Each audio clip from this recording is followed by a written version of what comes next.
Hey campers, George here, back in the man cave. Woot! 2024. I hope everybody had a safe new year. Very important. Just going through my whittling roll, carving, woodcrafty thing roll. I don't know what you call it. Just checking on my knives. I'm going through my knife, sharpening knives. Good. It's winter. Snow finally came. Temperatures are dropping. Woot! Things are looking up. But the main reason I'm here was I was thinking while I was sharpening knives, what's the sharpest knife you know? Opinel. They come from the factory, super sharp, and they're really easy to keep sharp. Love them knives. And that got me thinking, which you know is never a good thing. So, decided to do a monsterization again. Let's check it out.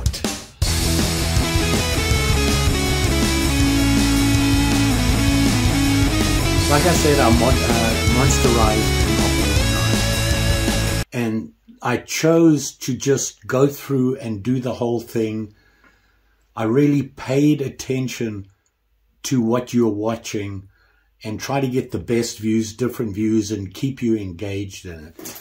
It is a long video, but I have put chapters below so you can go through them. It is the whole process, beginning to end. A new Opinel 9, right through to modified with a sheath.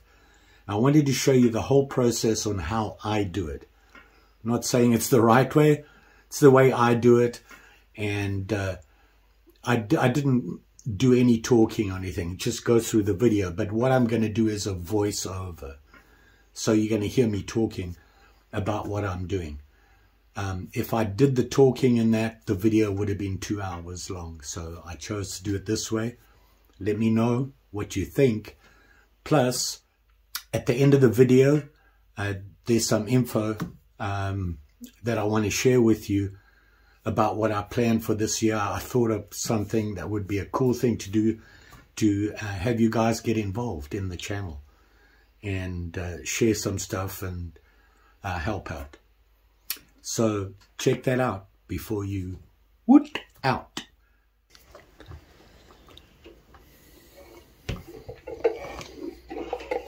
Here you have the new Opinel, nothing done to it, brand new. Just wanted to show you what it looks like. This is an Opinel 9 and it is a carbon blade, obviously. What I'm doing here, if you're going to be doing this patina stuff, you need to make sure your blade is clean. So I just got some alcohol from Walmart, and I use that to clean it off and make sure it's dry, no oil on the blade or anything. This is a mix that I put together, and I can't remember what I did. I just threw a bunch of mustard in a jar and added a little bit of vinegar, mixed it up. I wanted it just thick enough so that it wouldn't run everywhere. And that's what I'm using. The effect I'm looking for here was an idea given to me by a subscriber in one of the comments. I wanted to see if I could get that effect where, you know, when you have that hammered look on a blade. I thought if I do this and it works, it'll kind of give you that impression. So this was a test. I put it on there, left it on there for about 8 hours. Then I wiped it off and had a look at it. And here's something interesting. If you look towards the handle, it's almost a rust look to it. And I've never had that happen before doing this. So, but I got that kind of effect of the hammer or the dark or untouched or unfinished part of the blade at the top. But I wanted to darken it a little bit more. So I just got some vinegar that I had, and I'm just putting it on there. I'm going to let it sit for a while and hopefully it'll darken. So once I put it on, I just left it on there for a couple of hours. Typically vinegar you don't have to leave on very long, and it'll patina just fine. I left it as long as I could, and while it was sitting there, I wanted to use the time. So this is the ferrule that I have from the Vibro Lock, the outer ferrule.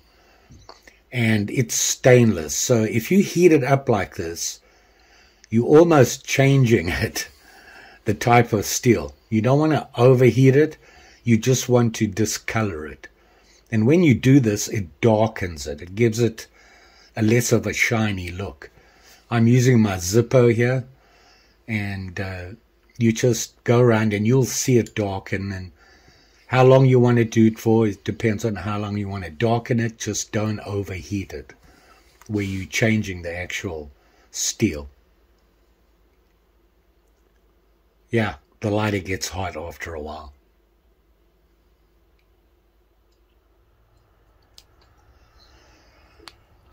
So here, I didn't show you me doing this, but I put the bubbles on as well. See there on the bottom half of the blade.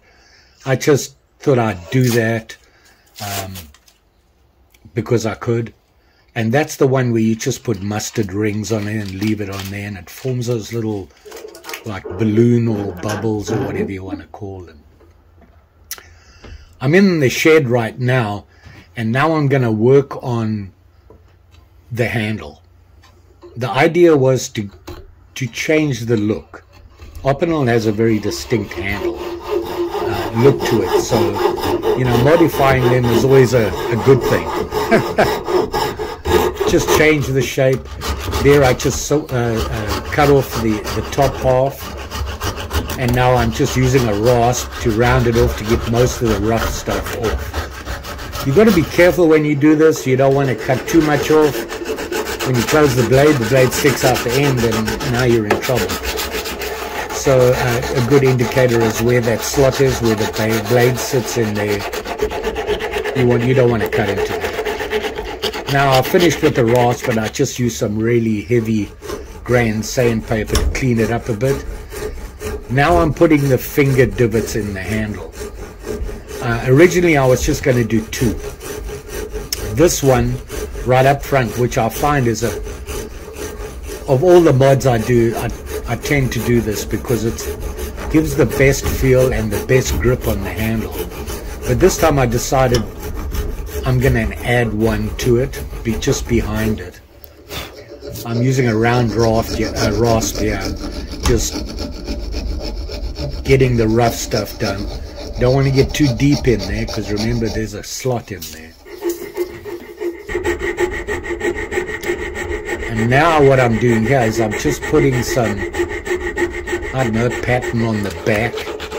It's kind of like a little cutouts on the back. It's, I don't know why.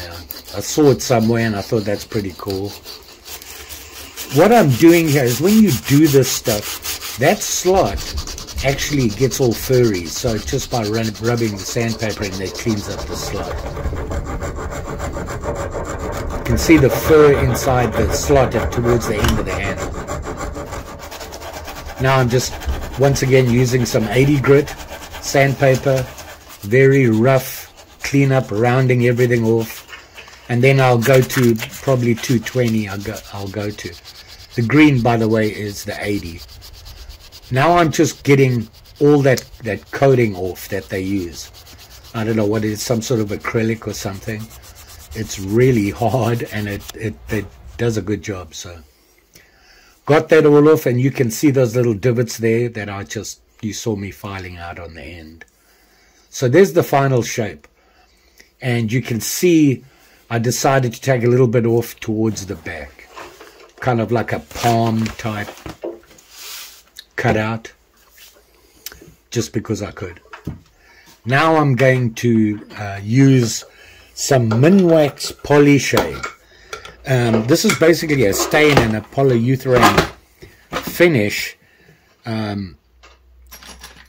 It's just colors the wood.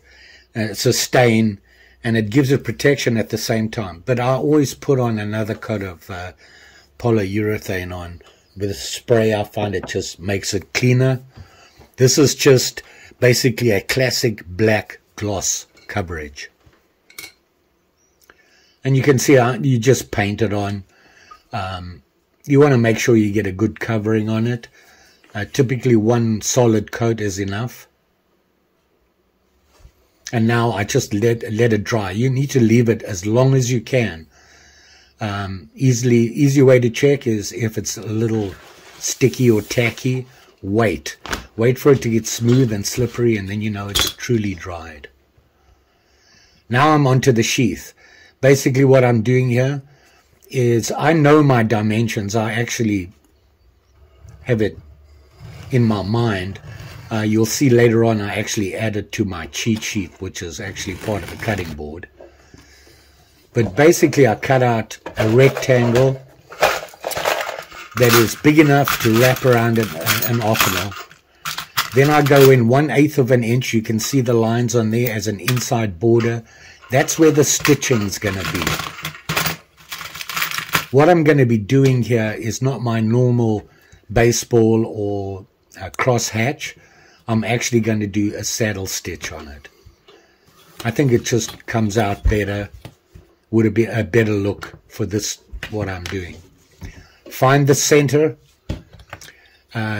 mark where it's going to fold over, then half it again, and that'll give you the center for you to place the strap or your loop for your belt. Then you can line it up in the middle. I like to make my strap at least 3 inches. Now this was a piece of scrap that I found. Landed up being too short, so I had to cut another piece, but you get the idea of what I'm doing. I wanted that 3 inches. Now I'm going to use my punches to line them all up and everything. And here is the loop I'm going to use for my, I decided I wanted to have the swivel on there so that the belt will, the knife will always sit vertically. Now one thing, I used to sew it right on right away before I did anything, but then I discovered that if I use the car rings, you can actually leave it off and put it on when you're done, which is a good thing because that ring gets in the way when you're working. And if you forget, you're like, oh. But you got to have the ring that you can actually slip on afterwards. So now I'm just trimming it down. It's making it all straight. It wasn't really straight, so I clean it up. Now I'm cutting off the corners here. You don't want any sharp corners. It's never a good thing. And then I'm just using, I forget what this tool is, an edging tool, but you use it to cut off just that 90 degree on the leather so that it's not sharp. It stops things catching on it, and when you rub on it, it gets furry. And there's something else I'll do at the end that'll help that. So I do that all around all the straight edges there. That'll be on the outside of the sheath. Now I've got my punch, and I want to line up the holes so that when I punch, I've got the holes lined up here for both the sheath and the loop. When you see I pull it off here, you'll see that it goes right through. Now I want to just clean those holes up. Here I like to do this now, check to make sure that the sheath's actually big enough. So now I've got my marks and everything. Now I'm going to stitch it. Now, when you start stitching like this, when you do a saddle stitch, you should use 2 needles at the same time, 1 on each end. Now, when it's a short, this is a really short run, I don't really need to do it because I can go back and forth really quickly just with 1. Using 2 isn't going to make much of a difference. You saw me measure out the length of the thread, which is a wax coated thread, by the way. And typically, if you're doing a saddle stitch, you want it 7 to 8 times the length of the run is a good indicator. Here, I've had this happen before. You saw there I stitched it, and I pulled it tight, but it still moves back and forth. So what I did here was put an extra hole on the edge there. Can you see, just off the loop? And I'm going to put it on there and pull them tight on both sides. And what that does is it really holds it a lot firmer. such a small couple of stitches that'll wobble back and forth if you don't do this.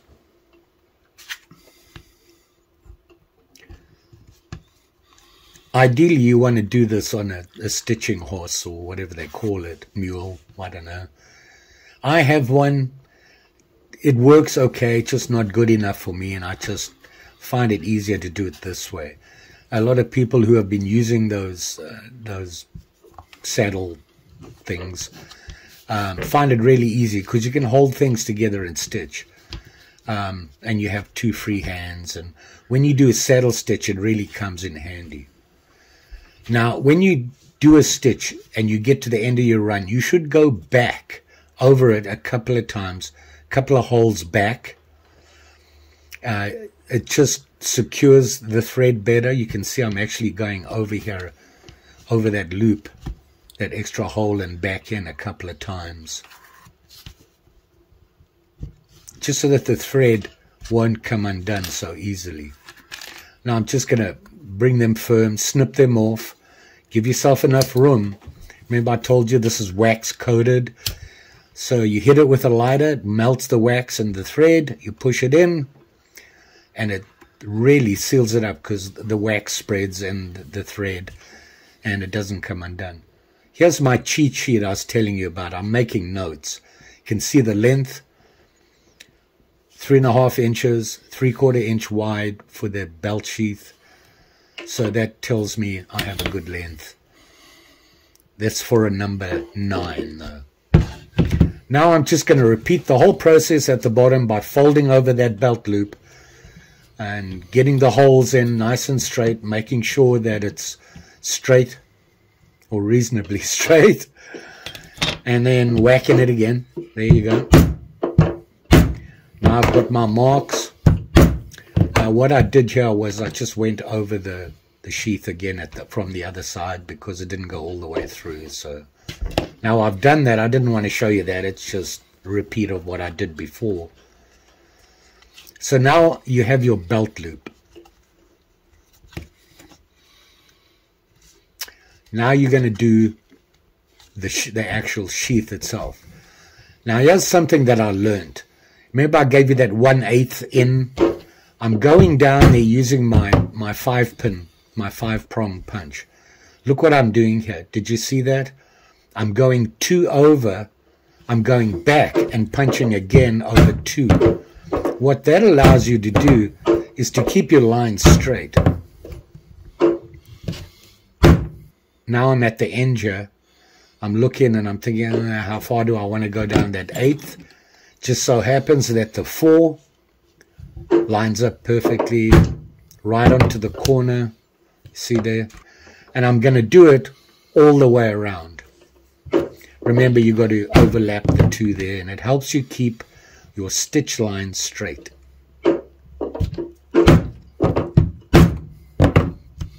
Now at the bottom here, I have to go in, and if you remember on the sheaths, always have that hole in the bottom for water or whatever, plus it looks cool because you can see the bottom of the actual lock of the Opinel shines through that hole. So now I'm just checking my width here. I'm coming in as far as I want to. I don't want to go too far because I want to have some sort of hole. Now I measured on that halfway line, and I'm making just a little pyramid there, triangle. Going to cut it out. There's the cutout. When you stitch it together, that'll be the little hole. What I'm doing here, leather, when you punch it like this, if you wait too long, the holes start to heal up. So I use this awl, if you want to call it that, to just make the holes a little wider and give it a little bit of extra. It just makes it easier to stitch for me.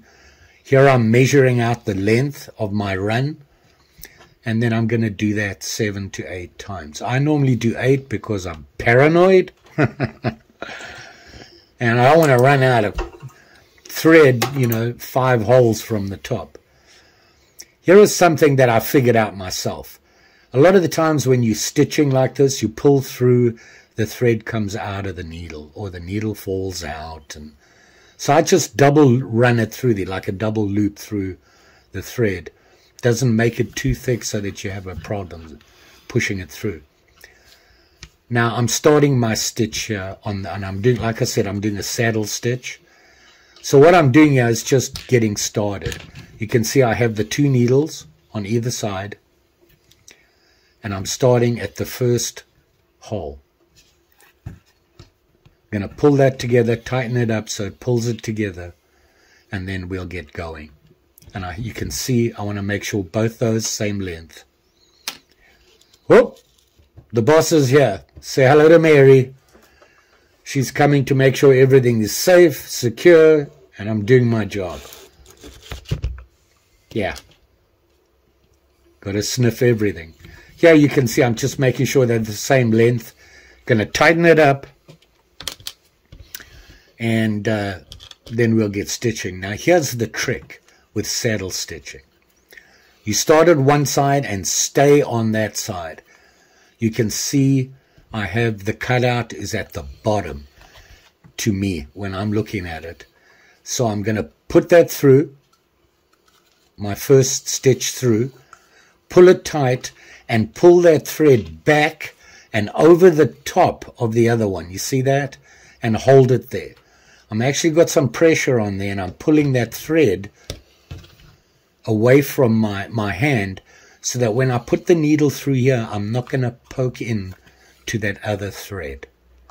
If you do that, when you try and tighten it up, it won't tighten up. So pay attention to that. You can see I'm still working from that side, back through, and the whole process over again, pulling it back, feeding it through, and not having it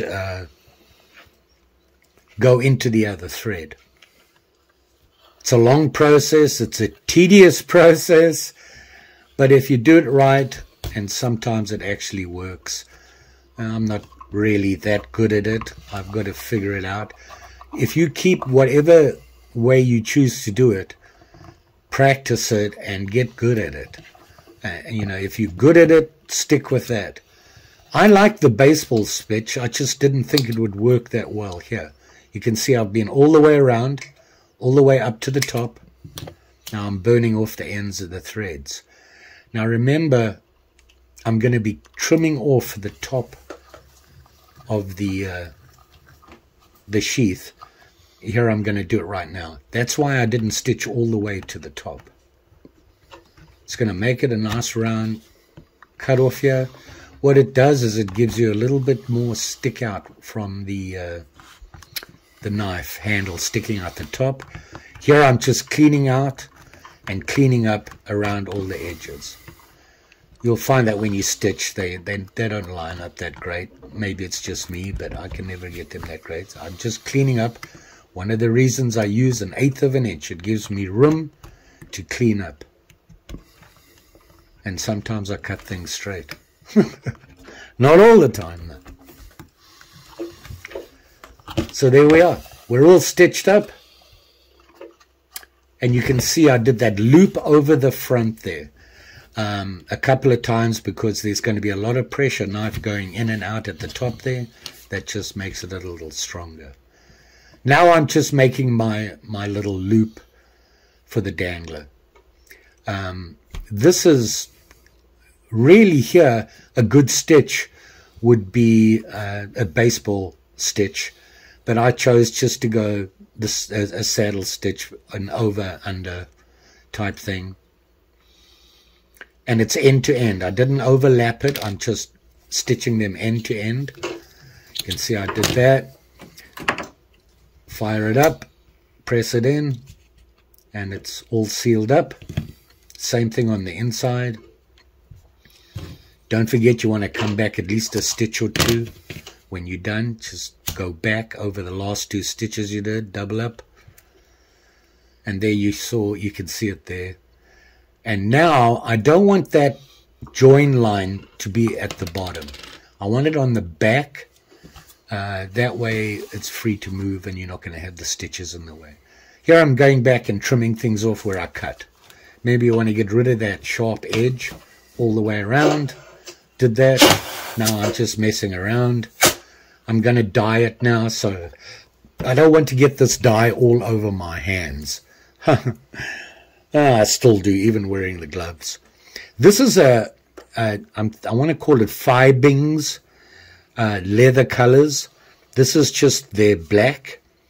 I buy a 2.2 fluid ounce bottle. I find that's enough to keep me going for a while. The leather soaks this stuff up like crazy. You could see when I was putting it on, you can see it just soak into it. I give it a good soaking, a couple of coats. One of the reasons is that when this dye dries, it really gets kind of hard, and it really stiffens up the leather, which I think is a good thing. Floppy leather sheath doesn't work for me. So I've got to do both of them. I've still got to do the dangler ring. Here what I'm doing is, I bought this stuff because I thought it was the normal saran wrap. It's not. It's really sticky, this stuff. So what happened was I'd put it on my knife, and yeah, it would leave a sticky residue. So I put that blue painter's tape on first, just like not a very thick, you know, one run on it. Don't want it too thick because it'll stretch the leather when you push it in. And then I use that saran wrap because it waterproofs the knife. You won't get the stain all over it. Push it in there and let it sit. You can see I clipped the dangler because I don't want it to be round. I want it to be reasonably flat, and I want the flat side is where the join is. So just use that to hold it. Leave it to dry for a couple of 100 hours. Give it a rub. Nothing comes off on your finger. Then you know you're good to go. This stuff I'm using here is a burnishing gum that I got online. It's called Taconoli or something. It's a weird name. And it's used to burnish the edges of leather. That little wood pokey thing there is a burnishing tool. You put this gum on the edge of all your, where you've cut the leather, where it's bare. And it's, you know, the leather's kind of furry there. You put this stuff on, let it sit for about 10 minutes. And then come back and rub it in with that burnishing tool. Now you can see it's shaped. It's a really cool tool. It's an odd shape because it lets you get into all places you can't. And you don't have to rub hard. You're just rubbing it in. You're not trying to like melt it in there. You just rub it and it sinks in. It does a really good job of cleaning up the edges of the leather. You don't get that furry look. It almost makes it a little shiny. And you can see it there. Cleans up the edges of the leather nicely. Great stuff. Some people use beeswax. People use all sorts of things. I just chose to use this actual burnishing gum. Doing it on the dangler again. By the way, I put the ring on the dangler. You can see that. Now that I have the dye on there. So there you are. Let that all dry up. Make sure it's nice and dry. Now, this sheath was really tight. So there you are, campers. I finally finished it. It took a while. I started it last year. Anyway, here it is here. And you can see it there. There's the sheath. You saw that on the sheath. Here's the dangler. And the sheath's still a little damp, so it's sticky in there. I don't want to force it in. We'll let it dry. It's starting to harden. You can hear it harden already from the stain that I put on. And here's the knife and the dangler. Well, if you're wondering about the dangler and why it's not attached, I use these things. Can you see that? It's the keyring thing. And the nice thing is you can sew it on, you know, you can stitch this on, you can stitch this up and put the ring in afterwards because it's kind of painful. It gets in the way and that sort of thing. So that's what I do. Now, it also gives you the option of no dangler, just like this on your belt, or adding a dangler. Personally, I like a dangler because it keeps my knife up and down. For some reason, when I'm out and about, in the outdoors, at work, wherever, I'm constantly on my knees. It just seems I do that a lot. So that's why I prefer a dangler, and it keeps the knife in a vertical position. So to put it on, you're just like you're putting a key onto the key ring. So I'll just do that quickly. You can see I have it on there, and I'm just going to twist it on. And there you go. You have your dangler. And the whole idea is that it sits on your belt like this. And if you get in, say you sit down, your knife will stay straight up. You can see if I turn like this, the knife stays vertical. Why I said I was 99.9% finished, the knife got stuck in there. I like to put the knife in there because when you color the leather, it gets wet, and when it dries, it shrinks. So it helps you get a better fit because leather will stretch. And this one was tight. And I got it stuck in there, and I actually had to use some pliers to get it out, and I screwed up the handle here. So I'm going to have to clean that up and redo it, and then put some acrylic back on. And let me show you the knife. You can see black handle, and you can see here how I darkened the ferrule of the Vibralock. You can see the difference there. See how bright this is, and that is dull. It's almost a dark gray color. And then of course I put the patina on the blade. You can see it here. Now originally I told you that I got the idea from a subscriber who said you might want to do that, and that was to do this on the top here, just there, which I tried to do, and I wasn't very successful at it. It didn't come out the way I hoped it would.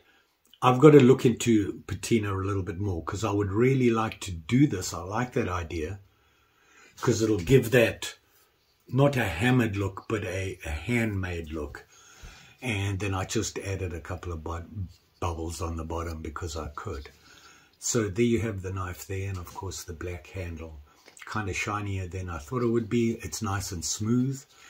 And of course I put in 2 finger dips here and basically a palm dip, and took the edge off here just to change the shape.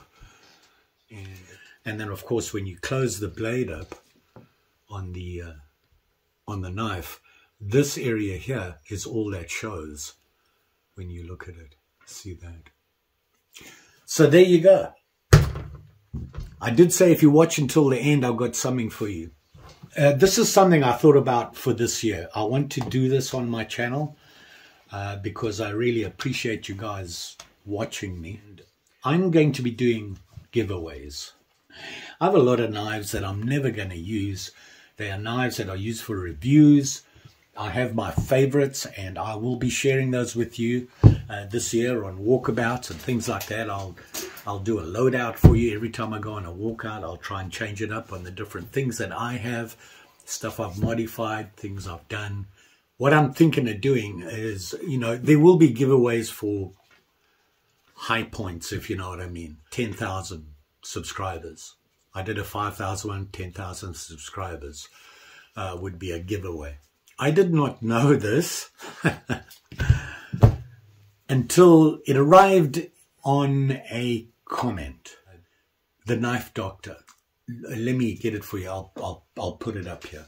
And I actually had to go onto my channel and have a look at some of my stuff according to what you can and cannot do on YouTube, where you are on YouTube, that sort of thing. And this is called Super Thanks. Didn't even know that existed. I did look at super users because it popped up and it was a thing on, I think, vidIQ or something like that. And I looked at that and I thought, you know, I don't want to do that. They have a super user thing you can do where you make special videos for super users. I can barely keep up with you guys. So trying to do something else, I couldn't even think what else can I give to somebody to be a super user, which is apparently a monthly fee that people pay. This was different. It's called Super Thanks. And I didn't know about it until the Knife Doctor sent me a Super Thanks. And you can do that. It's when you're looking at this video, if you look below, you'll see a little button that's, I think it's a heart or something with thanks on it, or give thanks or whatever. It allows you to click on there and give a donation to the channel because you appreciated the content that they just did or whatever. It's a one-time thing. You don't sign up for a monthly fee or anything. It's just a, you know what, that really entertained me. I'm going to give him, I don't know what it is. There's a lot of guys out there that watch my video a lot, and they always are expressing, you know, thanks and would like to send you something. And if you know what I mean. So basically, if you're watching a video and you really enjoy it and you want to show your appreciation, just click on the Super Thanks. And what I was thinking of doing is I can go and see, I had to dig around, I found it, and I can look up Super Thanks. So that's a way for you to support my channel. But here's what I was thinking, is that when I hit 10 Super Thanks, I'll do a giveaway for Super Thanks for people only. It'll be a drawing where I'll have everybody in the Super Thanks here for the past 30 or the past 10. And I'll pull out a name, and whatever I was doing for that video, that's the giveaway. So I was thinking of doing that. So if you'd like to be part of that, let me know. If you don't like the idea, please let me know. Don't want to do anything to upset anybody. And I'm not asking everybody. You think I deserve a pat on the back and some food for Mary and a better knife to review, then you can do that. I can't do giveaways all the time, and that's the reason I decided on this Super Thanks thing. I'm not a big guy on that. I'm not even an affiliate at Amazon. I looked at that and whoa, too much work. This I do for fun. I do have an affiliate, which is a general affiliate on certain companies and that. And every night I get to put a link in my description. If you click on it, I get like 50 cents or whatever it is. Enough of that. The knife, there it is. This will be the first one. I'll fix it up. I'll hang it up.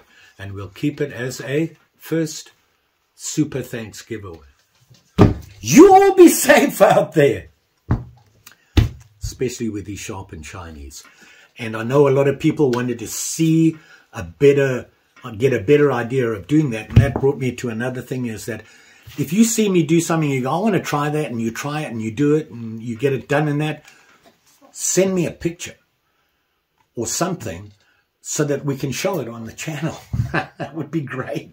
I'd love to see what you guys are doing out there. So that would be a good thing to think about doing if you're doing that. Get hold of me is on Instagram. If you go to Instagram, you can go to the messenger and just send me a thingy saying, I have a pic, and I'll set you up to send it to me. But don't forget, like, share, subscribe. You know the story. Pretty sure I'll be back. Gonna do some trudging, man. It's 2024. And hopefully some ice fishing. Lots of things going through my mind. I think I really need to get back out, even if it's just an hour trudge. I think that every time I want to do a review, which is a lot, I'm going to do it outdoors. If it's suitable for the outdoors. You can come along for a trudge. There's lots to see, and I'll show you that as well. Just saying. Thanks for watching. See you again soon.